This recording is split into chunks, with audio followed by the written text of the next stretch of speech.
culture, c'est le voyage, la culture, c'est la connaissance de l'autre. La culture, c'est aussi l'acceptation de l'autre, de la différence de l'autre. J'ai beaucoup aimé les mots qu'André nous a dit, parce que vraiment, je partage la même vision. La première fois que je lui ai dit, j'avais l'impression d'être prétentieux. Mais en fait, je pense vraiment qu'on partage cette vision-là. Aller jusqu'au bout de nos idées au Maroc sans rien prouver, juste le faire pour notre pays. Ça, c'est quelque chose qui m'habite tous les jours. Je suis très ému parce que il y a quelques mois, j'étais aux États-Unis et comme un petit artiste prétentieux, je pensais que c'était des Américains qui allaient venir me voir. Et ben 90% des spectateurs étaient marocains. Et vous ne pouvez pas savoir le bonheur que c'était à New York, à Los Angeles, à Montréal, à Boston, dans toutes les villes de France, en Belgique, en Suisse, en Afrique aussi. Partout où j'ai pu jouer, j'ai toujours eu des Marocains qui m'ont témoigné leur fraternité, qui m'ont témoigné aussi ce mystère qu'on a, nous les Marocains, de s'adapter partout où on est. Ça m'a toujours fasciné. Il y a des Marocains dans le monde entier, quand ils te disent j'habite là, tu as l'impression que c'est normal. Le gars, tu le vois n'importe où, que ce soit à Boston, à Dakar, à Genève, à Bruxelles, à Toulouse, il dit ben ouais, je suis là. Et puis à travers mon travail, j'essaie de leur ramener un peu du Maroc que moi j'aime. Donc c'est vraiment très émouvant. J'aime aussi revenir au Maroc parce que ça m'inspire énormément. Je voudrais juste vous raconter une petite anecdote très rapide, je ne serai pas très long, mais c'est dans la vie de tous les jours que je puise mon écriture. Il y a une dame qui m'a vu dans l'avion aujourd'hui et elle a vu que j'avais des cheveux un peu blancs parce que voilà, je commence un peu à vieillir. Et elle voulait me dire des cheveux au poil pastel. Je ne sais pas ce qui lui est arrivé, elle m'a dit en tout cas, je voulais vous dire une chose, ça vous va très bien les cheveux assaisonnés. Et j'ai trouvé ça très poétique. J'ai trouvé ça très joli.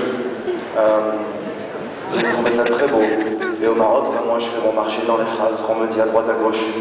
Un jour, quelqu'un dans la rue m'a dit c'est quand que vous allez venir vous reproduire à Fès.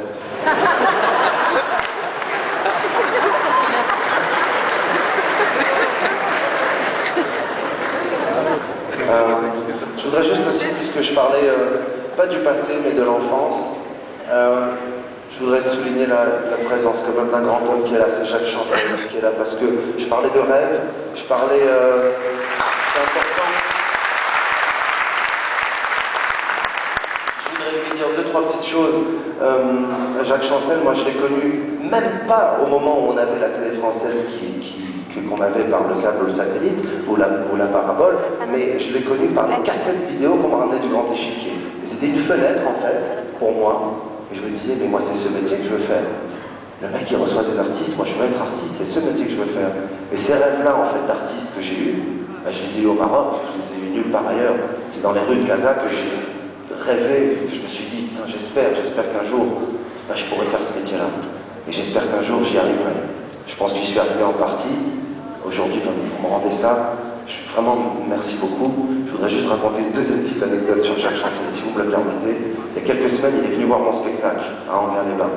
Puis juste avant de monter sur scène, j'ai été voir mes techniciens et je leur ai dit en gros, le nouveau spectacle ce soir, les gars, j'ai deux problèmes dans le spectacle. Le premier, c'est que le moment où je joue du piano, je trouve qu'il n'est pas assez long, il n'est pas assez fort, c'est pas assez mis en scène, j'ai un problème avec ce truc, il faut qu'on trouve une solution. Ils m'ont dit ok, on verra. Le deuxième, vous m'avez mis un jean, je joue jamais en jean. Je joue en costard noir, j'essaie de faire la classe, pourquoi j'ai un jean? Ils m'ont dit c'est comme ça, demain t'auras autre chose. Je fais mon spectacle, Jacques Chancel est à table, on est en train de dîner.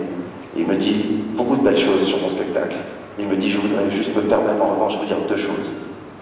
Je dis quoi? Il me dit le moment du piano devrait être un peu plus long. Et puis il ne faudrait pas jouer en jean.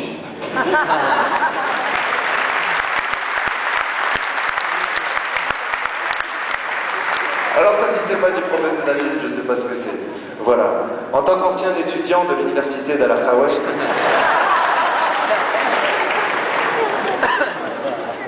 je reviens donc sur ce campus où j'ai travaillé très dur.